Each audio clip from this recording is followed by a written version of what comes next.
Here's a fact that'll stop you in your tracks. Humanity has created more detailed, complete maps of the planet Mars than of the ocean floor here on Earth. It sounds impossible, but it is true. Over 80% of the deep ocean remains unexplored and unmapped, a vast shadowy frontier right beneath the waves. While rovers beam back high-definition pictures of red rocks and dusty craters millions of miles away, the majority of our own planet's surface is still a beautiful, haunting mystery. This is the story of why that is, and how a new generation of explorers is finally working to shine a light into the darkness. To understand why Mars is easier to map, consider the problem of water. Satellites orbiting Mars can use cameras and lasers to photograph the entire surface in sharp detail. The technology is fast and straightforward because nothing blocks the view. But ocean water is a different story. It is murky, salty, and dense. Most electromagnetic waves, including the light and radar used by satellites, simply cannot penetrate more than a few hundred feet into the ocean.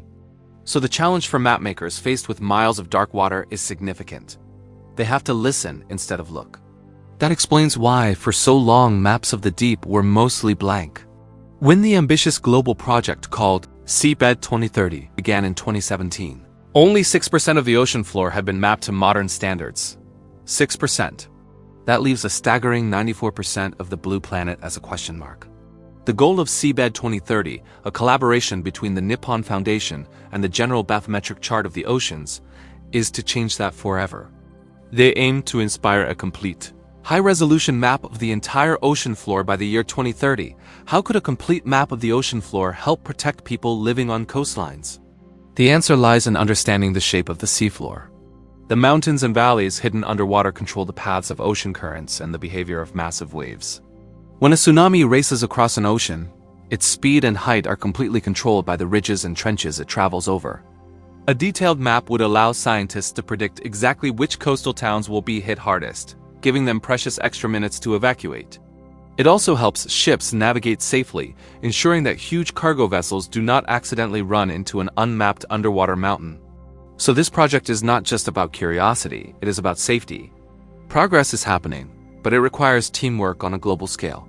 By June 2025, Seabed 2030 project announced that the figure had climbed from 6% to over 27%.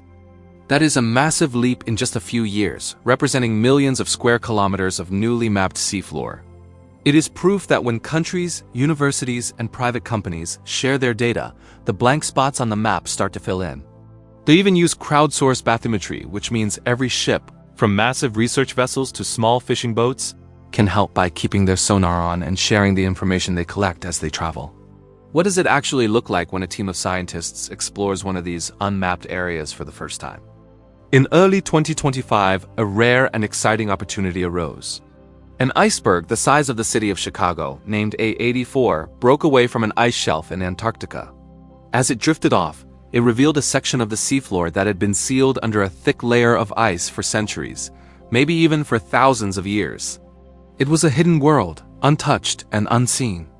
A research ship, the ROV Fokker 2, quickly changed its plans and rushed to the spot. They sent down a remotely operated vehicle, or ROV, a robotic submarine with cameras and lights, to be the first human eyes in this ancient dark place. What they found was nothing short of astonishing.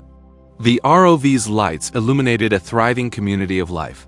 There were vibrant coral gardens, hydrothermal vents spewing superheated water, and dozens of strange creatures wandering the seabed. Scientists collected nearly 2,000 specimens and spent hours studying the video footage.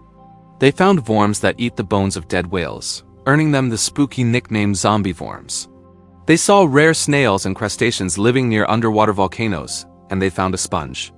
But this was no ordinary sponge. Instead of gently filtering water for food, this one was a predator. Covered in tiny, spiny hooks, it traps small animals that swim too close. Because of its round shape and deadly method, scientists have nicknamed it the death ball sponge. The discoveries from that single expedition are still being studied, but already, researchers have confirmed 30 brand new species. In one small patch of ocean, revealed by the movement of an iceberg, scientists found 30 forms of life that had never been named or described before. How many other creatures are waiting down there in the 80% of the deep that remains unexplored? How many bizarre, beautiful, and intelligent beings are swimming in the dark, completely unaware that humans exist? It is a humbling thought. The maps of Mars are nearly complete, but on this planet the age of discovery is still going strong. This work would be impossible without the amazing technology built to explore the deep. Manned submarines like the ones used in the historic Five Deeps expedition can take humans to the very bottom of the ocean trenches, but they are expensive and rare. Most of the heavy lifting is done by robots. There are remotely operated vehicles, or ROVs, which are attached to the ship by a long cable or tether. This cable allows the pilots on the ship to control the ROV in real time and receive live high-definition video, even from 6,000 meters down. Then there are autonomous underwater vehicles, or AUVs. These are pre-programmed robots that go off on their own for days or weeks, mapping the seafloor and collecting data without a human hand on the controls. What does an alien-like sponge look like?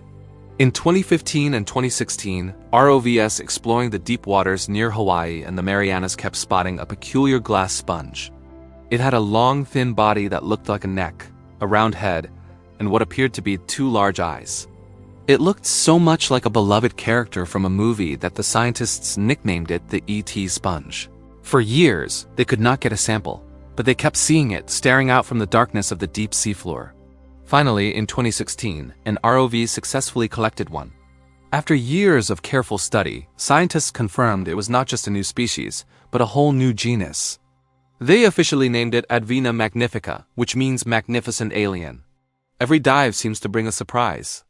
In the Gulf of Mexico, one of the most heavily studied ocean areas in the world, scientists on an expedition in 2018 spotted a sea star they thought was familiar. But upon closer inspection and after collecting a sample, they realized it was a completely new species. They decided to name it Seabed bathyhirder in honor of the ROV that found it, Deep Discoverer. It shows that even in places thought to be well known, the deep ocean still holds secrets. All of these discoveries, from the deathball sponge to the ET sponge, highlight a simple truth. It is impossible to protect what is not known to exist. Scientists estimate that there could be anywhere from 700,000 to 1 million species living in the ocean, and roughly 2/3 of them have not been discovered or officially described yet. Every new species found, whether it is a tiny worm or a bizarre sponge, is a new piece of the puzzle. It helps understanding of how life evolved, how ecosystems are connected, and how the health of the planet is doing.